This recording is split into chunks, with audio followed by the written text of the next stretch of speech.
Assalamualaikum warahmatullahi wabarakatuh. Bismillah walhamdulillah wassalatu wassalamu ala Rasulillah wa ala alihi wa ashabihi wa man walah wa la haula wa la quwata illa billah amma ba'd. Para subscriber, para followers dan para pecinta channel Abu Syamsuddin Batu Ampar dan seluruh pemirsa dimanapun kalian berada. Semoga hari kalian semua menyenangkan. Baik, dalam rangka menjalankan perintah Allah Subhanahu wa taala yang berbunyi faksusil qasasoh la'allahum yatafakkarun.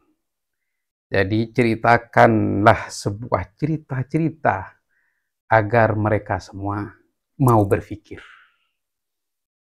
Jadi kami mengajak kalian semua, yuk kita dengarkan cerita-cerita, artinya ngaji sejarah. Agar kita semakin cerdas di dalam menanggapi, menyikapi para pendahulu-pendahulu kita agar tidak salah langkah mengikuti orang-orang yang berlebihan di dalam agama. Nah, begitu teman-teman. Alhamdulillah, kajian kami terhadap buku yang terbaru dari kaum Ba'alawi yang berjudul Pemahaman yang harus diluruskan. Penulisnya katanya Dr. Dr. Idrus Alwi Al-Masyhur. Alhamdulillah sudah berapa bab kan di situ, babnya masalah terus metodologinya adalah soal jawab. Jadi soal itu ialah kutipan dari buku kami yang tuh ketidakabsahan nasab Ba'alawi, terus dijawab oleh mereka. Alhamdulillah sudah kami kuasai. Pola mainnya dia sudah kami kuasai, dan di mana yang dia kritik sudah saya temukan satu persatu. Iya. Jadi lebih cerdik ya daripada yang sebelumnya. Terus menurut kami ya lebih terukur lah dari buku yang sebelumnya yang keabsahan nasab Ba'alawi itu kan kesana kemari ya. Kalau ini lebih terukur, ya doktor lah katanya. Ya, tapi tidak sehebat titelnya ya, dan tidak sewow judulnya yang diambil dari kitabnya Sayyid Muhammad bin Ali Al-Maliki ya. Tidak sehebat itu.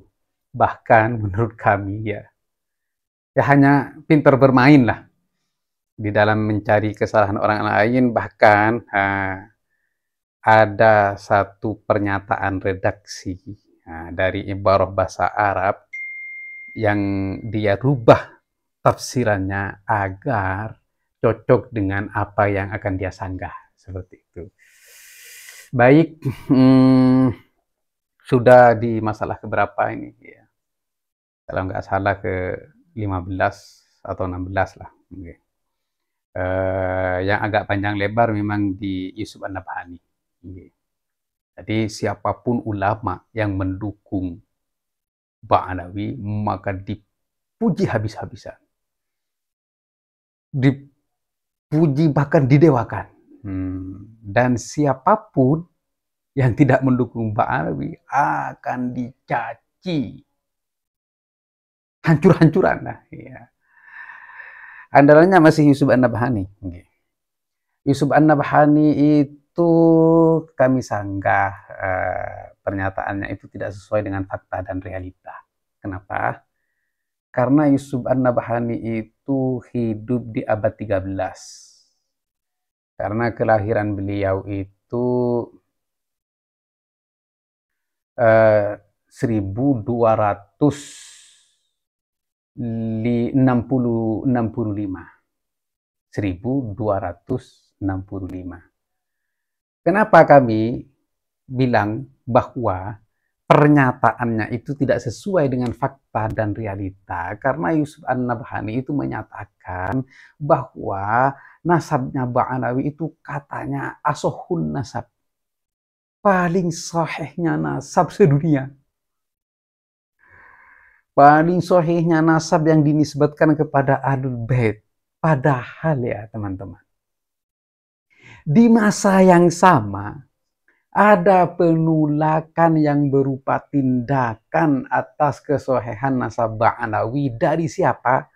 Dari gubernur Mekah, gubernur Hijaz. Siapa beliau? Syarif Aun Ar-Rafiq. Syarif Aun Ar-Rafiq itu menolak nasabnya Ba'alawi.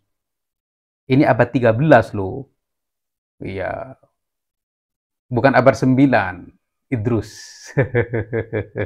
Ini abad 13, Syarif Aun Ar-Rafiq itu menghukum 3 tokoh Ba'alawi karena mengaku sayyid dan menikahi Syarifah. Mengaku sayyid dulu untuk menikahi Syarifah di Mekah.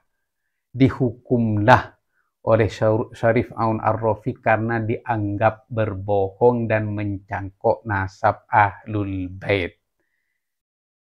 Kalian tahu Syarif Aun Ar-Rafiq itu lahir di tahun berapa dan hidup di abad keberapa?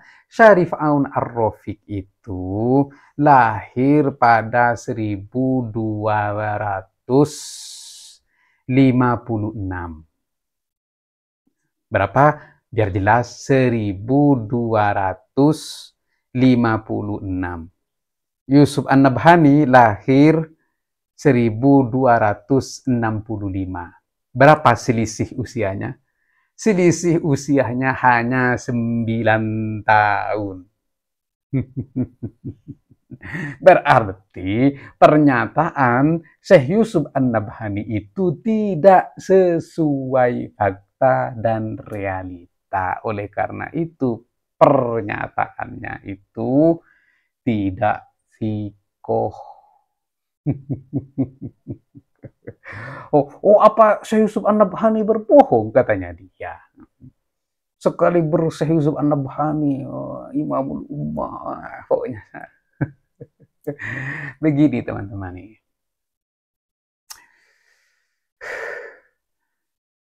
Kami jawab dengan analogi yang sama. Sekarang kemarin waktu saya melakukan penelitian tentang Maimun Al-Qaddah, kami harus membaca sejarah sebanyak mungkin. Bahkan petunjuk pertama kami untuk ke sana pintu itu adalah Syiar A'lamin Nubala. Kalau kita mengucapkan Syiar A'lamin Nubala, pasti teringat dalam benak kita dengan Imam Zahabi. Nah, kalau kita mengucapkan Imam Zahabi itu siapa? Imam Zahabi itu adalah muridnya Syekh Ibn Taimiyah. Sekelas dengan Ibnul Qayyim, Ibnu Katsir. Jadi sekilas kalau kita dengar Ibn Taimiyah, itu adalah rujukan atau hujjatul Islamnya para Wahabi. Berarti Imam Az-Zahabi Wahabi? Oh tidak. Memang gurunya Ibn Taimiyah, setelah beliau sepuh, ternyata Imam Zahabi lebih condong kepada Syiah at-Tasyayyu'. Nah, di sini. Jadi kami untuk mengejar tokoh-tokoh di sekelilingnya Abdullah bin Saba yang merupakan jadnya, kakeknya Maimun Al-Qaddah. Kami kejar semua saksiat-saksiat kepribadian yang ada di sekelilingnya. Ternyata Imam Zahabi setiap menulis tokoh-tokoh sabaiyah, tokoh-tokoh batiniyah ditulis dengan pujian yang lengkap. Apa pujian yang lengkap? Hakim bin Jabalah, ada yang bilang Hukaim di tasghir. Bin Jabalah, wah, aliman fadilan, syaja'an. Bahkan katanya Imam Dhahabi ketika berperang dengan Sayyidina Ali di perang Jamal, Hakim bin Jabalah kakinya putus, tapi dia meneruskan peperangan, menebas semua lawan-lawannya di perang Jamal.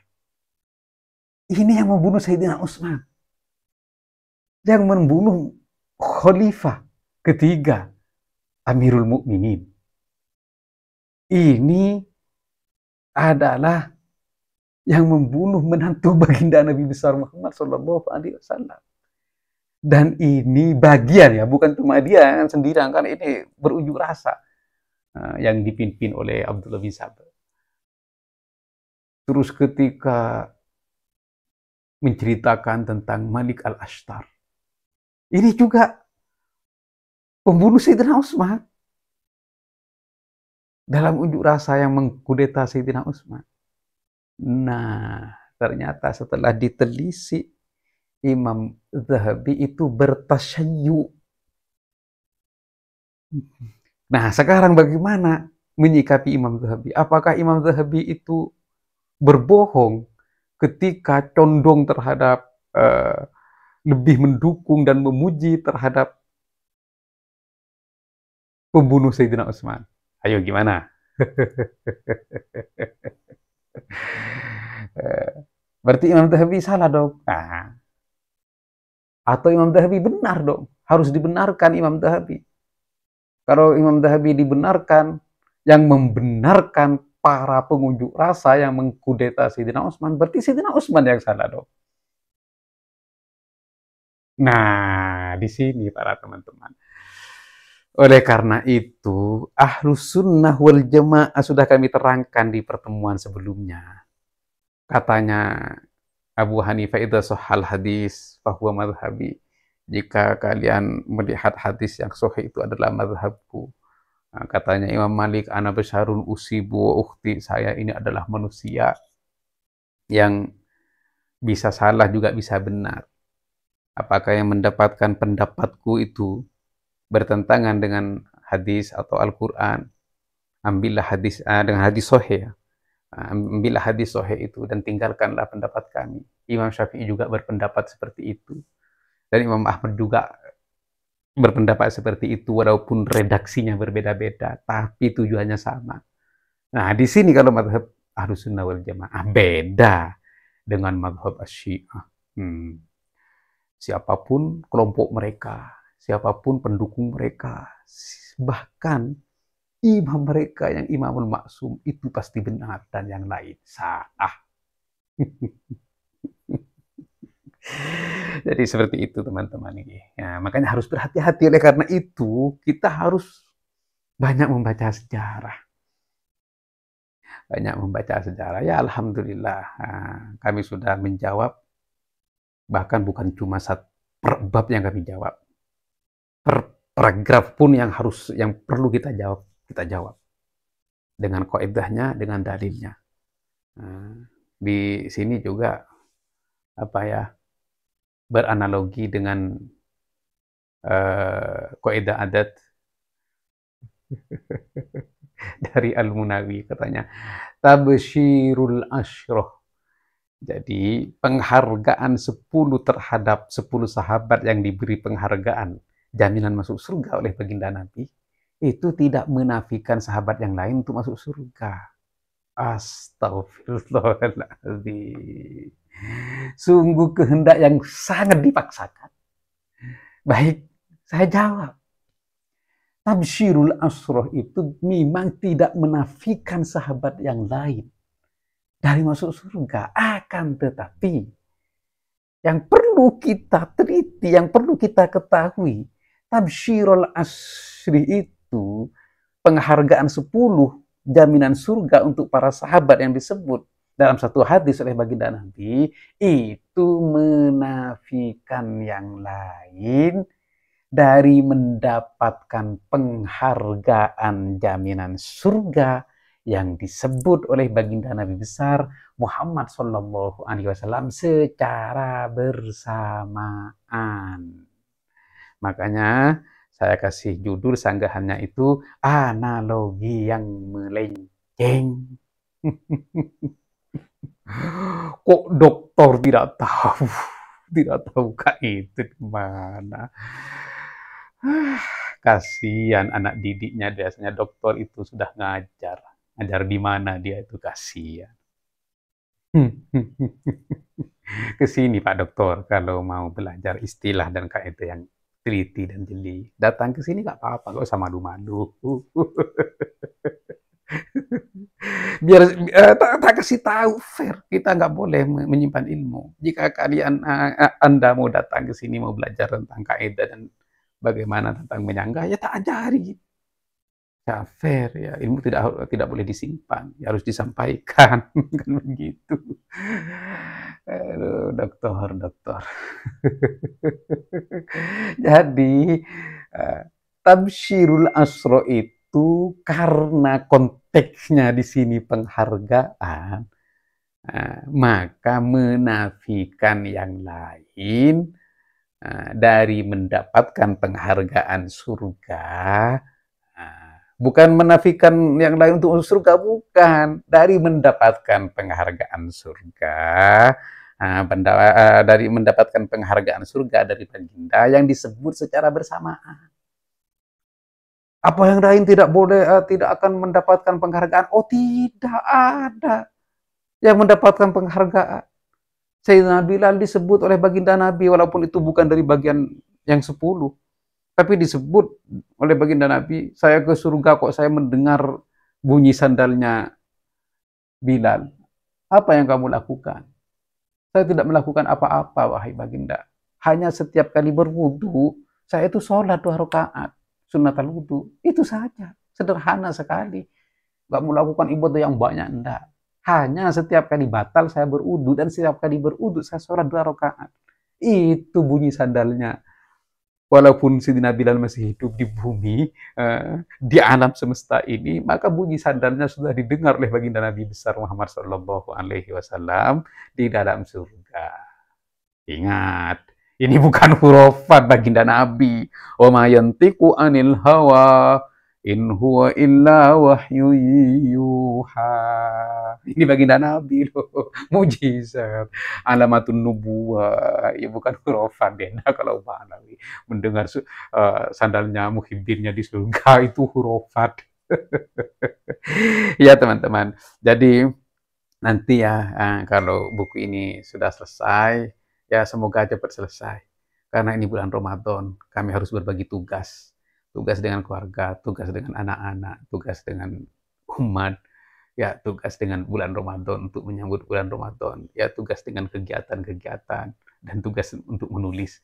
Jadi harus berbagi tugas dengan tertib dan adil. Oleh karena itu semoga penulisan ini lancar, agar kita tahu bagaimana cara menyanggah para pemalsu nasab dengan kaidah yang tepat dan dalil yang pasti dan jelas. Seperti itu teman-teman, semoga bermanfaat dan semoga memberi pencerahan dan kita senantiasa dalam ridho Allah Subhanahu wa taala, syafaat bagi baginda Nabi besar Muhammad sallallahu alaihi wasallam, dan semoga semua amal kita diterima oleh Allah Subhanahu wa taala. Amin ya rabbal alamin. Ala akhiran wallahul muwaffiq ila aqwamit thoriq. Wassalamualaikum warahmatullahi wabarakatuh.